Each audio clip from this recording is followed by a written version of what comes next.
Aleluia. Queridos, mensagem muito conhecida, essa mensagem de Ruth.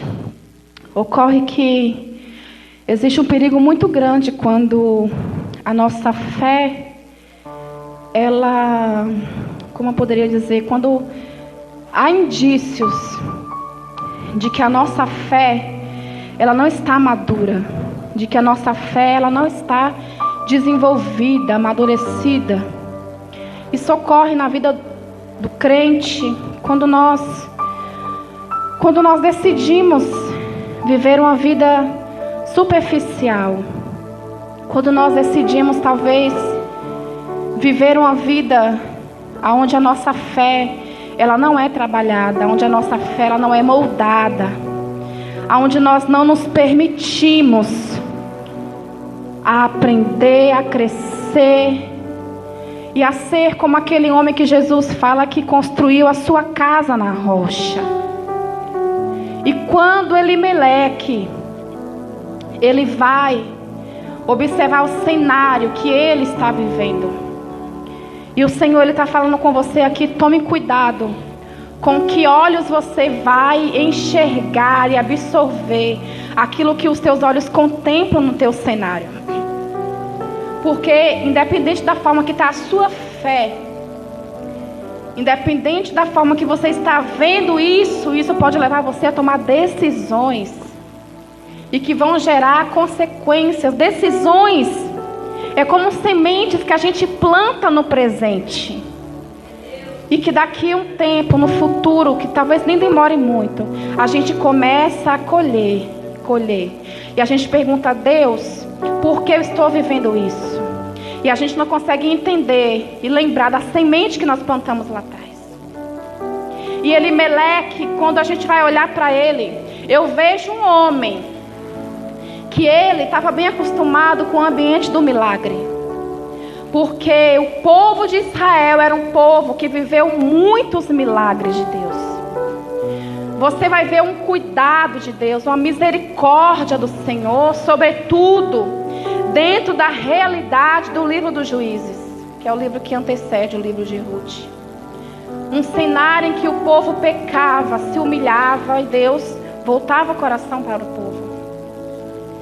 E quando nós vamos ver quantos milagres que eles viviam, quero falar para você, querido, milagre não converte pessoas. Milagre não muda caráter. O que é milagre? Milagre é a manifestação sobrenatural daquilo que Deus faz na nossa vida. É aquilo que a gente não consegue fazer e Deus faz. E quantas pessoas vivem milagres de Deus, mas a sua vida nunca está firme com Deus que faz milagres. Talvez se a pastora colocasse aqui, sabe, artifícios, chaves ungidas, receba o teu milagre, sabe, muitas pessoas estariam: pastora, todas as igrejas que pregam a verdade, a maioria está tudo vazia.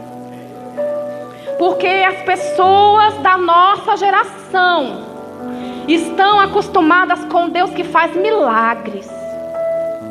Só que elas não entendem que mesmo, muitas vezes, o mesmo ambiente da fartura do milagre é um ambiente que Deus vai permitir a falta, a necessidade, a escassez. Imagina você olhar um lugar fértil, que tudo que você planta nasce, porque Canaã era uma terra fértil. A Bíblia fala que o Senhor daria uma terra boa, larga, uma terra que mana leite, que mana mel. E de repente o povo se depara com essa situação. Querido, escute isso, uma coisa: maturidade é entender que no mesmo ambiente onde a manifestação de milagres, de cura, de glória, de colheita, de fartura, é o mesmo ambiente que muitas vezes Deus vai ficar calado, como já foi dito aqui. É o mesmo ambiente onde às vezes você vai olhar e vai falar: será se Deus ainda está? Ou será se já deu? Será se já deu meu tempo? Se já não é mais para eu ficar? Se já não é mais para eu fazer? E como é difícil lidarmos com isso. Porque os nossos olhos querem ver o tempo inteiro a manifestação, a evidência em glória de que Deus está fazendo, de que Deus está. E Elimeleque não sabe lidar com isso. O Espírito Santo veio falar para pessoas aqui dizendo: deixa eu amadurecer a sua fé. Deixa eu fazer de você um crente maduro. Porque o apóstolo Paulo, ele fala sobre isso. Ele fala: quando eu era menino, eu andava como menino. Eu falava como menino, eu agia como menino. Mas agora que eu virei homem, eu deixei para trás as coisas de menino. Com todo respeito, eu falo a você, meu amado e minha amada: deixe para trás as coisas de menino na fé. É tempo de crescer. O Senhor está chamando uma igreja triunfante. Mas a igreja jamais vai triunfar se não amadurecer. Porque quantos de nós não conseguem nem sequer manter o posicionamento no lugar onde Deus nos colocou? Porque a gente deixa se levar pelas circunstâncias, pelo que a gente ouve, pelo que o homem fez ou deixa de fazer. A gente não consegue deixar que Deus crie em nós um coração inabalável. Não estou falando de aquele inabalável em nós mesmos, não. Mas inabalável nele, porque se nós estamos em Deus, em Cristo, não existe nada que pode tirar você do seu posicionamento que Deus colocou. E eu não estou sendo antibíblica, porque você vai ver, queridos, muitos de nossos irmãos e irmãs, quantas coisas eles passaram. Eles quiseram desistir. Mas o Senhor está falando aqui: eu preciso que você volte para a posição que eu chamei você. E se você está na posição, mas a sua fé está vacilante, eu quero ministrar o seu coração nessa noite. Eu quero trazer do Espírito de Deus uma palavra que talvez não vai agradar o seu ego. Não é a chave, talvez não seja a cura, mas seja a chave de Deus falando: é tempo de alicerçar e de firmar raízes, porque jamais vai ter fruto, jamais vai ter colheita se não tiver raiz firmada. E frutificação de plástico, aparência, Deus não recebe, igreja. Elimeleque não sabe lidar, ele vai olhar, ele vai falar: o quê? Eu não vou ficar aqui nesse lugar. E ele sabe, ele age como alguém ignorante, um menino, é extremamente um menino na fé. Uma pessoa que não amadurece, ela age irresponsavelmente. Ela faz o que quer, quando dá vontade. Ela vai para onde Deus não manda, ela fica onde Deus não está, só para cumprir a vontade da sua carne. Porque muita gente já deixou de ter compromisso com Deus. O seu compromisso é consigo mesmo. É o que a Bíblia diz lá nas cartas que Paulo escreve: homens amantes de si mesmo. Não aguenta um confronto, não gosta de ser corrigido, confrontado. Você pode ser filho de todo mundo, menos de Cristo, porque não é isso que ele ensina. Sabe o que é que ele faz? Eu vou falar para você aqui, embora você já saiba. Ele reúne todos os seus discípulos, ele cinge de um avental, ele põe, ele ajoelha, ele lava os pés dos discípulos. Pedro fala: Senhor, jamais o Senhor vai lavar meu pé. Isso quer dizer que se ele fosse o líder, jamais ele ia lavar pé de ninguém. Certo?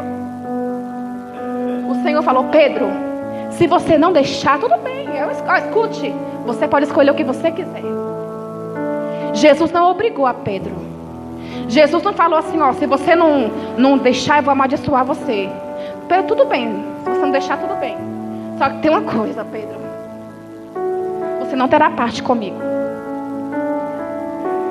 Então Deus não obriga você a se consertar, a renunciar, a ser humilde. Mas também arque com as consequências de quê? De ser uma figueira infrutífera. Uma figueira que toda a terra que ocupa um lugar onde não frutifica. Não é porque Deus não chamou, não. Porque Deus chamou. É porque não é submisso. Vai ocupar a terra, vai ocupar o lugar, mas vai ser uma figueira infrutífera. Então você vai ter que lidar com a insatisfação de olhar à sua volta. Pessoas que você não dava nada, pessoas que você menospreza crescer, e você ser uma figueira que não produz nada, e quando produz frutos bravos. É aquela videira lá que Isaías retrata. O meu amado comprou a vinha, ele cercou a vinha, ele limpou, ele plantou, mas na hora de dar o resultado, porque o que mostra quem eu sou é o meu fruto. A manifestação de quem eu sou não está aqui nessa pregação, nesse louvor. Porque é fácil eu vir aqui, vocês não me conhecem, certo? Aqui eu sou boa, eu sou santa, eu sou cheia de unção, sou mulher de Deus, certo? Mas e lá na minha casa? Será se eu sair e deixei meu esposo com fome? Será se eu sair e deixei a minha casa uma bagunça, roupa suja há mais de 15 dias? Que obra é essa, igreja? Que ministério é esse, igreja? Será se eu comprei lá na vizinha e eu não paguei? Será que eu vivo por aí mentindo, trapaceando? É isso, é o meu fruto. Então Jesus está falando com você aqui. É tempo de alicerçar a sua fé. É tempo de maturidade, de crescimento. Elimeleque, ele vai agir irresponsavelmente. Ele vai pegar a sua casa, porque escute uma coisa, você é líder na sua casa. Existem pessoas que estão debaixo da tua liderança, do seu sacerdócio. Então tome cuidado com o que você vai fazer, porque você pode fazer coisas e ser como Jonas. Todo mundo que está dentro do barco não tem nada a ver, sabe? Está lá sofrendo, jogando tudo que tem fora, perdendo. Por quê? Porque alguém entrou lá dentro, fora da direção de Deus. Ele só pagou e entrou. E trouxe percas. Então o Senhor está falando com você aqui. Tenha discernimento de espíritos. Precisamos ter discernimento de espírito. E não podemos jamais agir irresponsavelmente. Jamais a minha vontade, aquilo que eu acho que vai ser bom, pode ser o que vai me dar impulso. O que tem que me dar impulso é a minha fé. E a fé muitas vezes faz como fez com Isaac. Quando ele queria descer para o Egito, o Senhor falou: não desce, fica na terra que você está. E a Bíblia fala que ele obedeceu a Deus pela fé. Ele plantou e naquele mesmo ano ele colheu. O Senhor está falando: não adianta você plantar sementes em desobediência. A tua semente pode ser boa, o teu talento pode ser muito bom, você pode ser muito bom no que você faz. Mas se você estiver fora da direção de Deus, você vai ser um Elimeleque. Ele pegou a sua família, ele foi. E a Bíblia fala que ele se estabeleceu em Moabe. Ele se sentiu confortável em um lugar que Deus não estava, só porque tinha comida à vontade. E quantas vezes nos sentimos confortáveis em lugares que Deus não quer que a gente esteja. E ele ficou. Passou um tempo, ele morreu. Passaram-se 10 anos. Os seus filhos também morreram. E agora Noemi, ela se pega desamparada, sem marido, sem filhos, ela e as suas noras. É interessante que eu vejo Noemi. Ela estava desamparada, ela estava sozinha, ela estava carente, amargurada. Porém, Noemi, ela soube entender a hora de tomar uma decisão, por mais que tardia. Ela não vai permitir que aquela situação de adversidade, de carência, de solitude, não vai deixar aquilo fazer com que ela neutralize e paralise diante da situação. Porque quantos de nós, diante de situações difíceis, adversas, nós ficamos paralisados e não conseguimos tomar decisões. O Senhor está falando, tudo aquilo que neutraliza a sua mente hoje está sendo quebrado em nome de Jesus. Aquilo que está paralisando você, aquilo que está fazendo você procrastinar decisões importantes, está sendo quebrado. Se é o teu ego, te prepara que Deus vai quebrar. Porque a gente costuma procrastinar aquilo que a gente não quer fazer, aquilo que a gente não quer aceitar. Por quê? Ia ser humilhante para ela voltar, porque lá todo mundo conhecia ela. Então você imagina ela voltar para Belém agora, e todo mundo olhar para ela e falar, que pena, que dó, olha aí, eu também fui sair daqui para quê? Só que ela não deixou. Escute isso, você precisa entender, quem precisa da mudança é você. Você e Deus sabe o que você tem vivido. Então deixa, porque tem decisões que é necessário que o nosso orgulho seja quebrado. É por isso que às vezes você fica no lugar da dor, do sofrimento, da humilhação, da falta, porque você não tem humildade. É altivo, é soberbo. E a Bíblia diz que ao soberbo Deus abate. Não seja soberba, igreja do Senhor. Ela volta, ela pega as suas 2 noras. Sabe o que eu vejo em Noemi? Todos nós conhecemos alguém assim, se é que nós não somos assim. A gente cuida, mas não sabe receber cuidado. Quem é assim? Porque sempre na família tem aquela pessoa que faz tudo. Toda família tem um assim. Cuida da mãe, dos irmãos, do sobrinho, tudo que acontece, fulano. E você cuida. Só que você em si, você não sabe receber cuidado. E isso em parte é um pouco de orgulho também. E Noemi, ela não sabe entender o tempo de cuidado na vida dela. E o Senhor está falando com pessoas aqui, ei, tudo que você fez no meu reino, são sementes, por mais que você não esteja vendo, que cresceram e vai frutificar. E o tempo de cuidado está chegando na sua vida. Porque por mais que você se escute, por mais que você se olhe e não veja nada de útil em você, Deus está falando, há uma sabedoria que eu coloquei em você, que vai direcionar Ruth para o futuro. Então não se menospreze, porque há uma preciosidade de Deus que Ele plantou em você.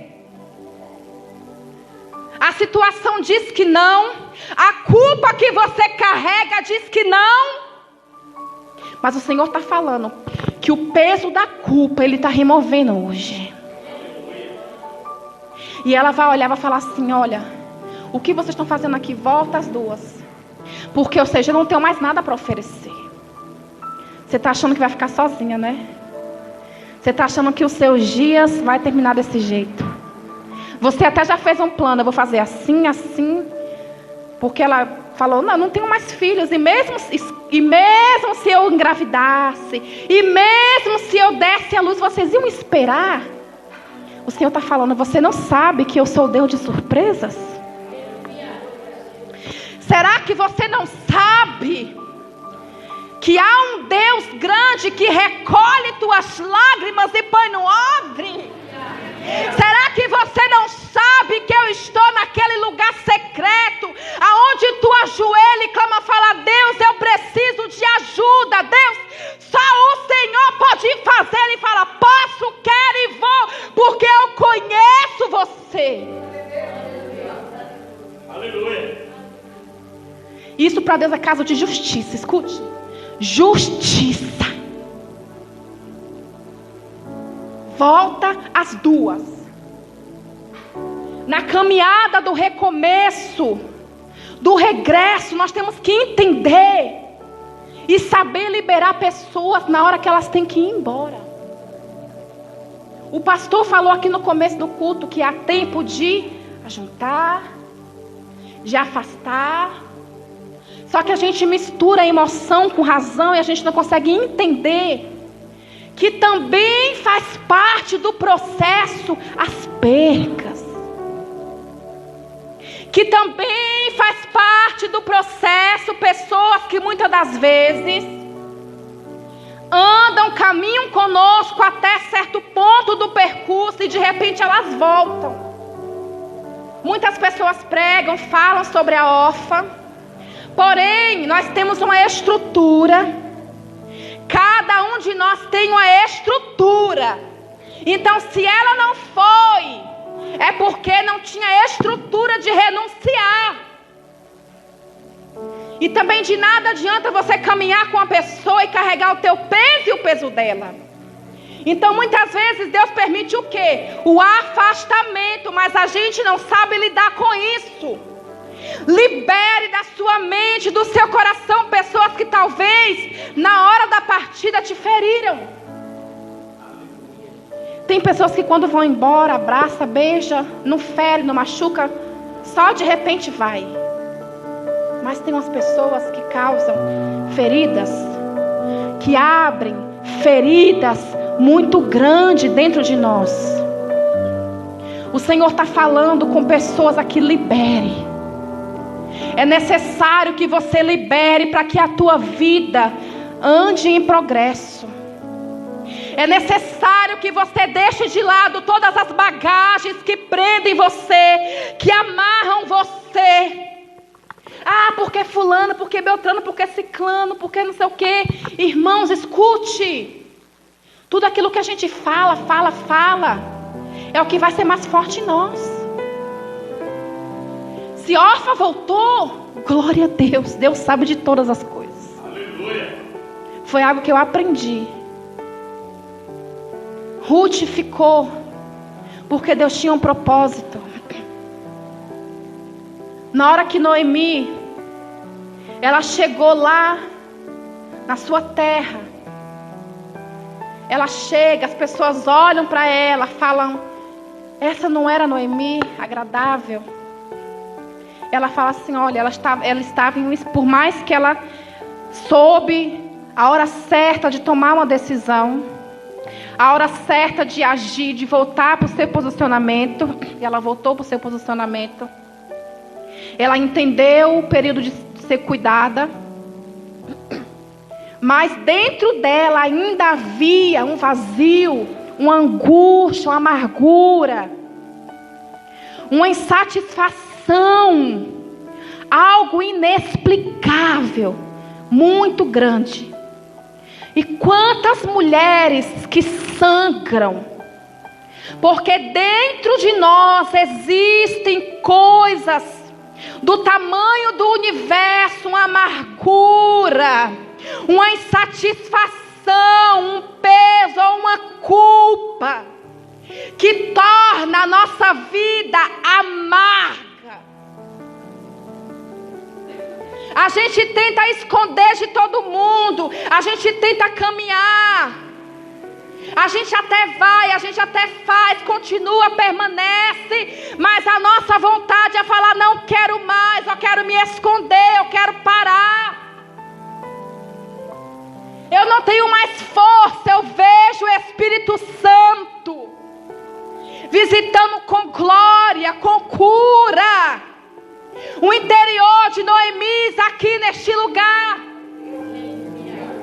Por fora você é forte, você é valente, você é guerreira, você não larga a mão, mas por dentro o Senhor sabe que você está sangrando há muito e muito e muito tempo. E é isso que às vezes impede com que você viva em plenitude.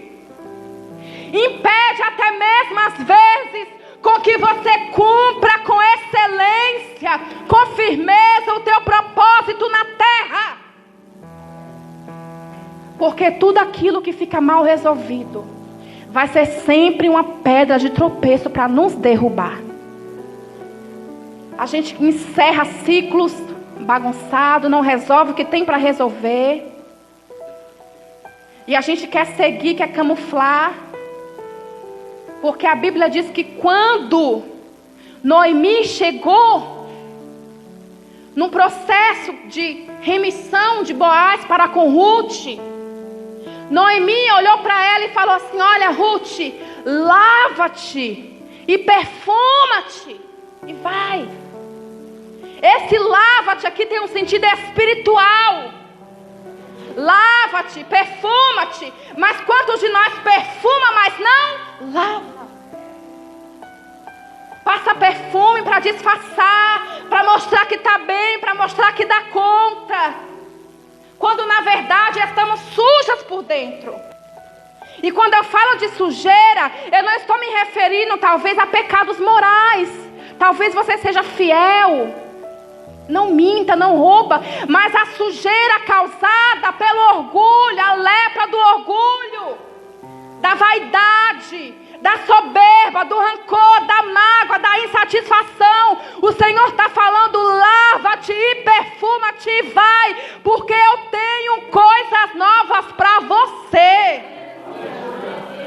É um processo, igreja. Entenda que para todo recomeço tem que ter um processo a ser respeitado.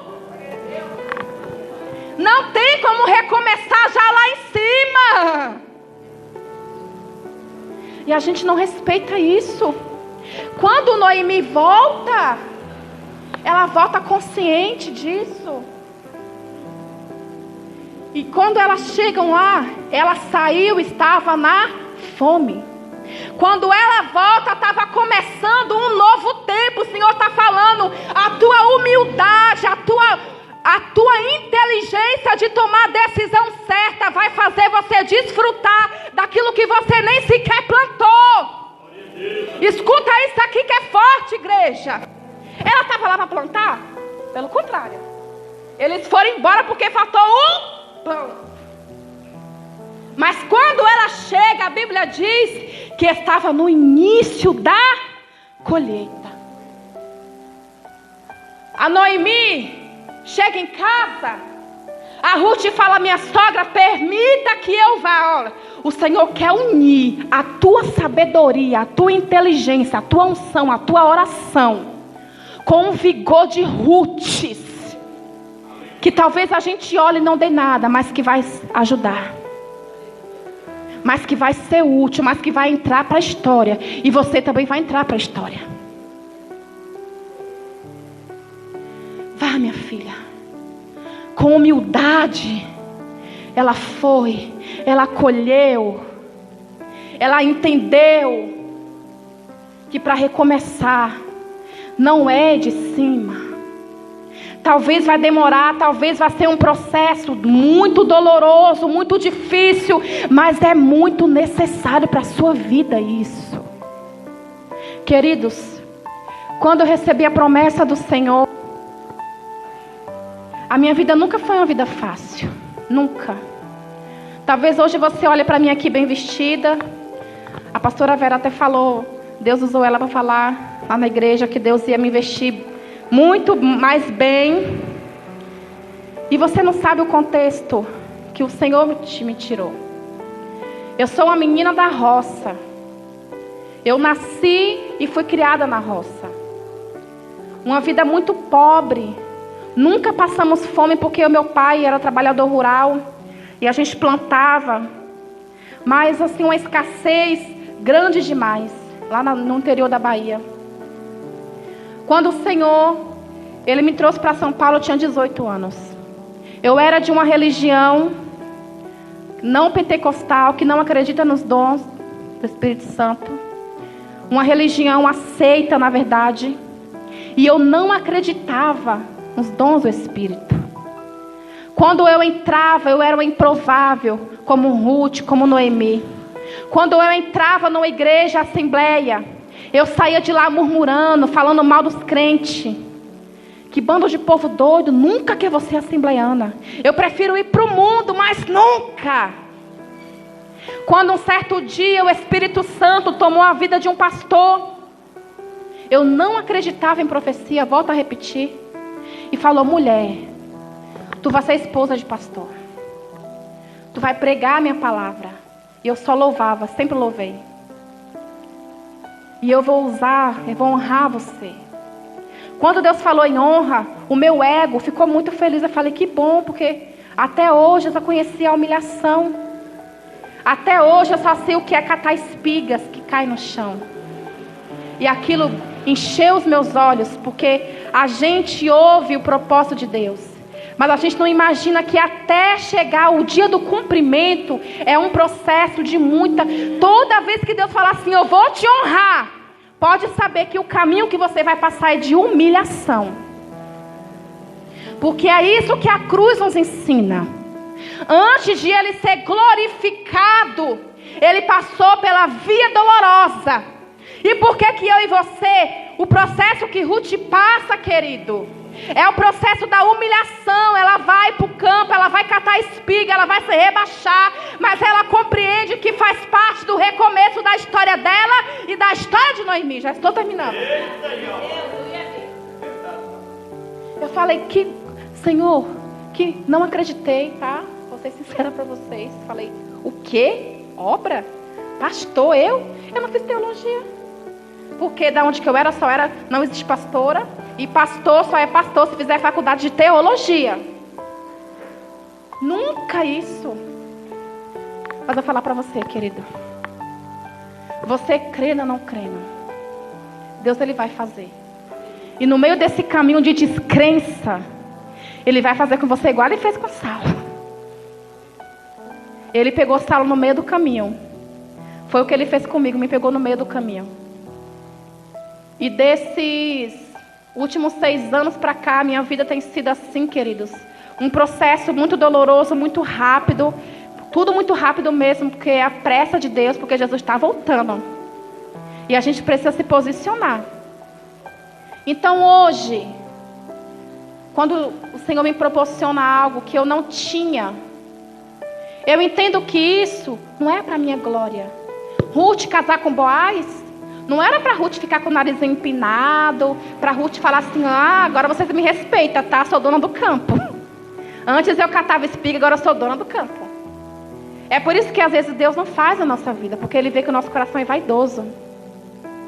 Porque Ele vê que você quer honra para mostrar para aquele que te humilhou que você pode.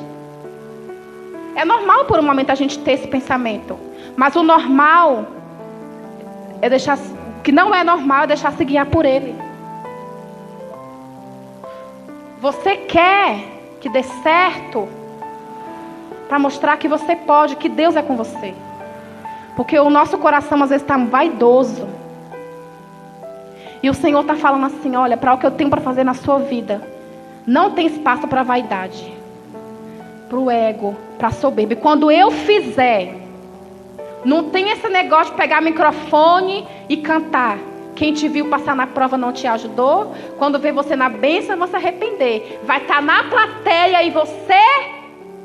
Aí a gente chora. Só que esse louvor, querido, desculpa, para quem gosta, é bonito, mas é para o nosso ego. Porque Deus, Ele me ensinou a lavar o pé de quem falou, de quem fala mal de mim. E sem raiva, sem ódio, sem contenda, sem ira, sabe? Somente com um sentimento assim: não, é novo na fé ainda. Deus está ensinando, vai aprender ainda. Será que a gente consegue fazer o que Paulo falou? Porque a maturidade nos dá uma responsabilidade, sabia? E qual é essa responsabilidade? Suportar o mais fraco. Imagina que Jesus ficar virado com isso. Ele estava todo o tempo ensinando os discípulos, ele estava toda hora na mesma coisa. E o Senhor, até quando eu vou ter que suportar? Até quando eu estarei entre vós, incrédulos? Cresce, igreja do Senhor! Aleluia!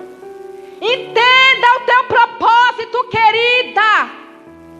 Deus falou com Elimeleque, Deus falou com Ruth, Deus falou com Noemi, mas o propósito é o mesmo: você sair da ruína e o nome do Senhor ser glorificado. Deus não chamou você para ser um andarilho, entenda uma coisa: há tempos de deserto, de peregrinação, mas há um tempo de estabelecimento também. E o Senhor, Ele quer fazer na sua vida.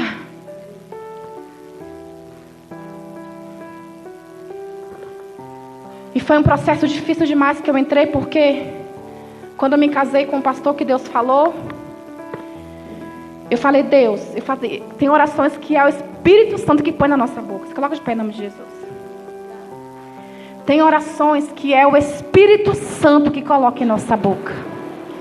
Eu falei, Senhor, e Deus sabe, quando eu fiz essa oração, eu sei que tem gente que vai entender, tem uns que não vai, mas eu falei, Deus, eu não quero ser conhecida como a esposa do pastor, como a sombra do pastor, como aquela que fere, que machuca, porque a autoridade, queridos, se ela não for usada da forma correta, com a mesma autoridade que a gente ergue pessoas, a gente derruba pessoas.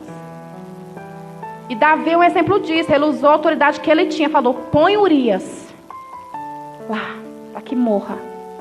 Então a autoridade que o Senhor deu para você, quando eu falo sobre autoridade, não é sobre para quem só é pastor, líder. O crente que anda com o Senhor, ele tem autoridade. Então a autoridade que Deus deu para você não é para você matar pessoas, para você ferir, destruir pessoas. É para você somar para o reino de Deus. Eu falei, Deus, não quero ser conhecida como a esposa do pastor. Eu quero ter um nome, eu quero ter uma história.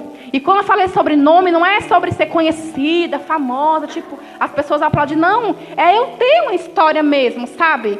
É eu não ficar, sabe, ali na... Não, Deus. Irmãos, foi a melhor e a pior oração que eu fiz. A melhor, porque Deus viu a minha ousadia. Como Deus usou a pastora lá e falou que eu sou ousada. Eu sou mesmo, pastora.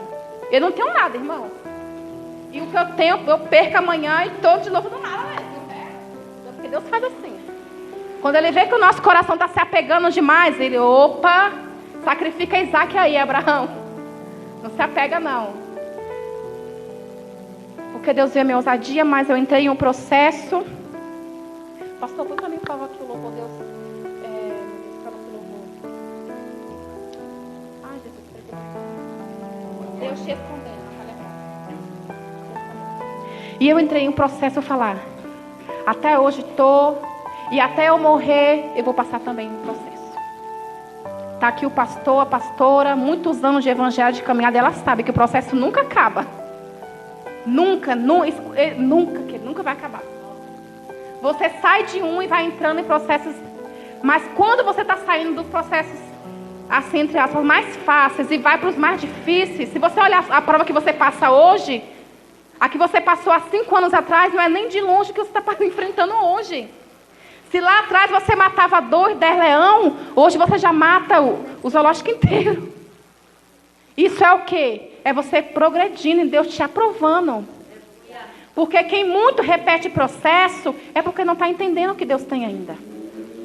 Então, quanto mais cedo você entender, você não vai ficar estacionado.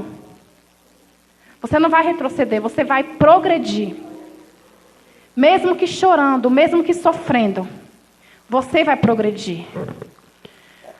Vou adorar o Senhor com esse louvor. O Espírito Santo, Ele continua ministrando aqui neste lugar. Aleluia. Espírito de Deus, continua ministrando, Senhor, ao coração da Tua igreja, Pai. Que o Teu nome seja glorificado, Senhor. Que a tua glória resplandeça sobre este lugar.